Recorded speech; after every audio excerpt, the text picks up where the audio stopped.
Di po ba meron tayong mga seasonal na reason, dahil season ng maraming trabaho, meron ding season na nababawasan po yung nagtatrabaho. Hindi po ba ito yung reason nito or dahil nga po sa krisis dala po ng nangyari doon sa gitnang silangan po, Sir Sergio, na minabuti ng mga employer na medyo magbawas at maghigpit ng sinturon?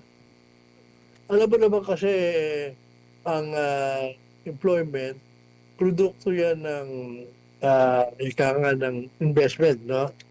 Eh medyo pahina ng pahina investment sa atin, ano? Pati sa tourism, medyo huling-huli tayo sa mga kapitbahay natin, no? Yan, produkto yan ng lack of trust sa ating bayan, no? Nung una, sinasabi nila, ang problema, maraming ika nga yung pagpapalit-palit ng policy. Pangalawa, yung red tape na nababawas-bawasan ngayon dahil sa ARTA. Pero ang talagang killer dyan, yung scandal. Yung sa yan whether we like it or not, nakarating sa ibang bayan yan, at kung tayo pinagpipilian ng investment, kahuli-huli tayo sa choice. Lalampas-lampasan na tayo nung ating mga kapitbahay, no? Pati nga yung Vietnam na huling-huli sa atin nung araw, nilampas-lampasan na rin tayo, no? So, yan ang problema. Pero meron namang hindi siguro na-capture yung maaring compared to last year, bumaba yung unemployment, no? Pero mula naman nung Marso papuntang Abril, nabawasan naman yung nadagdagan naman yung employment.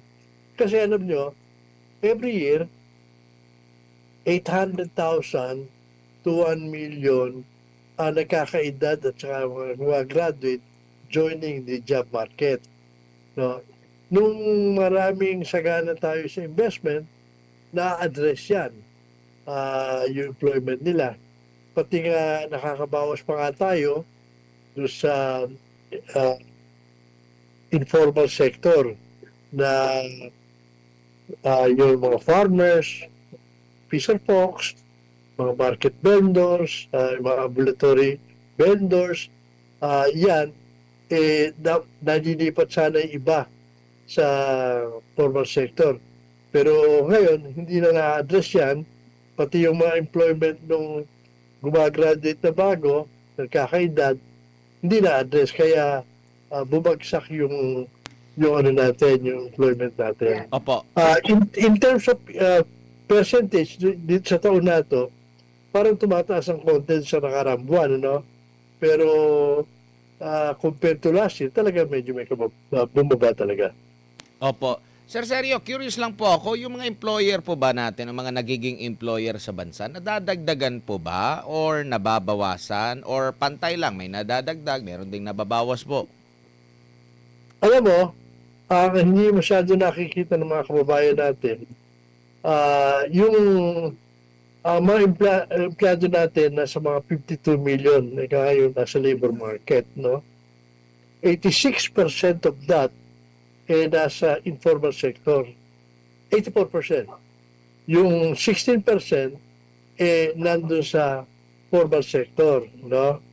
Yung formal sector, mga enterprises, ang problema, doon sa 16% na yung mga kumpanya na covered ng mga minimum wage, PhilHealth, SSS, Pag-ibig, yan, 90% yan micro. 8% is small, wala pang 2% yung medium tsaka large, no?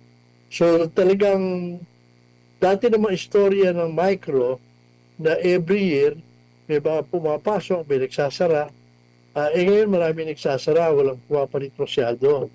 Kaya yung mga employment nababawasan din. Compare sa other babayan, sila tuloy-tuloy ang paglago ng tayo kahit tumataas yung ating GDP, nung iba ngayon napakababa, nilalampasan pa rin tayo ng iba, iniwanan tayo. Dahil walang investors tayo, kulang din ang mga turista. Opo, common po naririnig natin, Ginoong Sergio, pag umaalis po ng bansa ang presidente natin, merong mga state visit siya, naririnig natin yung mga katagang mga pledge, no?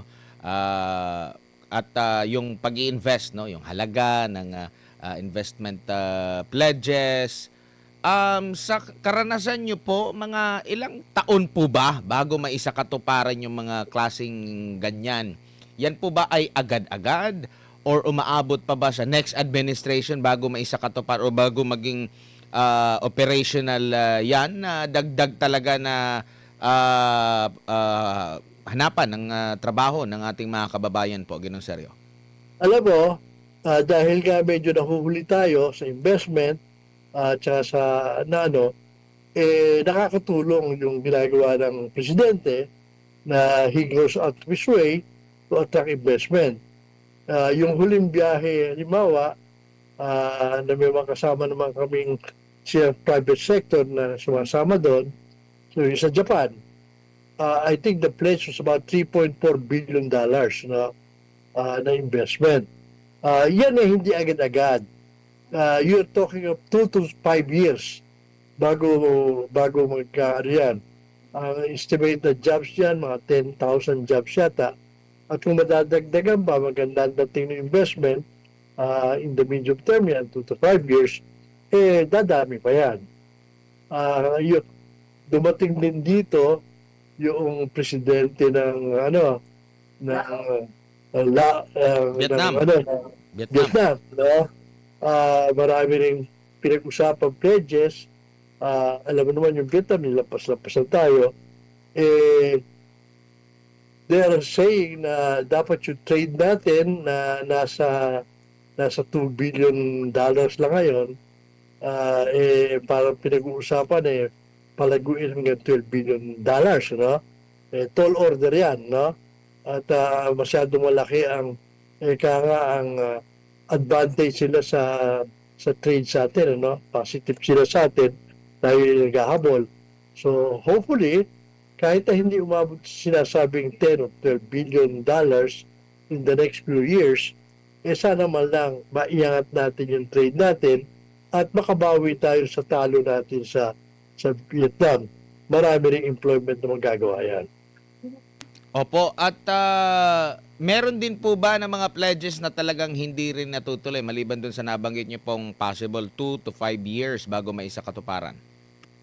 Well, totoo yan. Lalo na yung mga countries na nagbigay ng mayroong mga usapang investment, pero may mga countries na nagbibigay ng warning sa mga investors nila na umiwas muna sa Pilipinas ngayon. Basically, because of perceived political instability, plus the fact that sana kung naging successful tayo na makumbisi sila na masosolve natin itong scandal sa flood control scandal, sana baka magbalikan yung iba or tayo mapili naman sa investment. Pero nangyayari, lumalala pa yung distrust nila dahil wala nangyayari rito sa flood scandal solution. Opo, Sir Serge, magandang gabi. Si MJ po ito. Sir, bakit po nakakawala ng tiwala sa mga investor ito pong flood control scandal? Well, kasi it started from the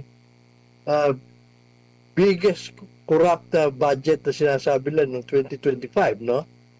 Ang problema, dapat sana po-focus tayo ron, pero nawawala tayo ron hindi naglagay tayo ng ICI, wala nangyari, no? Tapos yung investigation sa Kongreso, yung investigation sa parang hindi rin happy ang mga tao, parang hinahanap nila sino ba talaga ang mastermind, sino ba talaga ang paparusahan. Walang nangyayari. marami hanggang yung kwentuhan lang, ano? So, hindi sila satisfied na masosolve to in the meantime. Tapos, nagbubukas pa tayo ng ibang mga pintuan, babalikan pa natin yung ibang administrasyon, pupuntahan pa natin yung ibang mga ibang mga departamento, for instance. Samantalang dapat sana i-focus natin doon sa nakita ng mga foreign investors na nakitang sinusolve natin na hindi. Pinalalawak pa natin yung problema, lalong hindi naniniwala ngayon yung foreign investor, lalo pa ngayon nagkakagulo sa Senado, lalong hindi naniniwala ang na we will solve our problem in the short run. Sana nga, 2026, hopefully, kung nakita nila na may nangyayari, sana solve. Baka ma-attract na natin mga investors tsaka yung mga turista. Opo. Sir, sa ating pong sitwasyon ngayon, sa ating panahon ngayon, base po sa inyong everyday trend, ano po mga trabaho na bakante pa na pwede pong pasukan po ng ating mga kababayan, especially po yung mga galing probinsya na gusto pong makipagsapalaran dito po sa Metro Manila? Well, nung una kasi, mas maganda ang sitwasyon natin ngayon. Lalong araw, maasa tayo sa agriculture, sa manufacturing lang. Ngayon, nadagdagan tayo ng services. Malaki yung services, tsaka yung remittances. Yan ang isang inaasahan. So, tsaka yung mga trabaho na hindi nasa formal sector, kaya ng mga deliveries, mga kanya-kanyang isip ng negosyo, mapapasukan, yan, nagdadagdag yan, no? Yung services sector ang pinakamabilis lumaki. Sana yung infrastructure sana sa construction. Yung problema nga, dahil sa skandalo, maraming na project na naput on hold. Sana, ituloy man lang yung malalaking project, like transportation, yung mga gano'n. Dapat sana ituloy-tuloy yun. At pagbantayan na lang mabuti. No? Yung mining is contributing to us also. Yung tourism, although naiiwanan tayo ng kapitbahay, kahit paano lumalaki. Pero malaki iwan natin doon. No? Hindi so yun ang mga areas, yung sa electronics, yung kalahati nating export electronics, Tsaka yung mga BPOs natin, ahead tayo riyan. Maraming pupunta rito dahil yan. Opo, sir, sa inyo pong, syempre, ang mga employer po, ang mga bossing, kaya po nakakapag-employ, ay may negosyo. Sa panahon po natin ngayon, at present times, Sir Serge, feasible pa po bang magnegosyo? Dahil po, nandyan pa rin po yung banta ng yung pagtaas sa presyo ng langis dahil po sa Strait of Hormuz at ang walang katapusan po na bangayan ngayon sa gitnang silangan. Actually, sa totoo lang, hindi naman tayo dapat apektado masyado ng Strait of Hormuz Dahil marami nag-o-offer ng na hindi naman dumadaan dun although 20% nga lang dumaan sa Strait of Hormuz, napakalit naman ang requirement natin para maging problema natin yun Maraming pwedeng panggalingan at maraming presyong pwede tayo makuha. So, hindi dapat problema. Napalaki lang natin yung problema as if mawawala ng supply. Hindi tayo mawawala ng supply. It's just a question of price. Opo. Sir, sa inyo pong pagtaya ngayon, may upward trend na naman, may pagtaas na naman sa presyo ng mga produktong petrolyo. Hanggang saan po yung threshold na kaya po ninyo para po mapanatili po ang status quo sa mga produkto, serbisyo na hindi po magtaas at yung pagpapanatili po ng trabaho ng libo-libo po na yung mga manggagawa? Alam mo, ang hardest hit dyan will be the small ones. Yung mga micro-industries, marami nagsasara. Dahil hindi nila kaya yung presyo. Konting dagdag lang sa cost nila. Very marginal ng operation. Yung some of those in the small, na 8%, yan, medyo mahaba-haba ang PC ng mga yan, yung medium tsaka yung large, kaya niyan. Malalim ang busa, So, wag lang magtatagal masyado. So, yun ang problema, yung maliliit na ayuda lang ang inaasahan. O kung hindi ka, alam mo naman kasi, yung inflation naman, tulong-tuloy yan, no? Pag tumaas yung presyo ng bilihin para sa small, or sweldo, ipapatong nila sa presyo nila. Kung hindi na kaya ng merkado bilhin dahil tinaas, nagsasara na lang yung mga yan, no? O ngayon, pag tinataasan naman yan, chain effect naman yan. Mapapansin nyo, hindi ba, nung unang gusto gawin, magtaas ng pasahe, na although politically good yun, mabuti naman si Presidente, na advisean siya ng mga cabinet siguro niya na pag tinaasan yan, mas maraming mapiperwisyo. So, ang ginawang solusyon, ayudahan na lang yung mga may-ari ng jeep tsaka yung mga drivers kasi lalong masakit kung ang lahat pag nagtaas, hindi makayanan ng mga pasahero. Opo, huling topic na lang po, Ginong Sergio. Ito pong negative 15 na net satisfaction rating ni Pangulong Marcos Jr. Nakaka-apekto rin po ba ito, lalo na sa sektor na hinahawakan niyo po?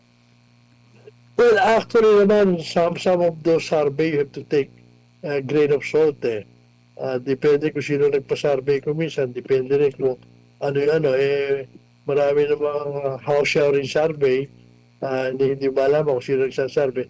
So, of course, nakaka-apekto kung yan pero hindi dapat ang tinitingnan diyan yung pagpapalit ng gobyerno basta stable kahit hindi naman interesado ang ang investors.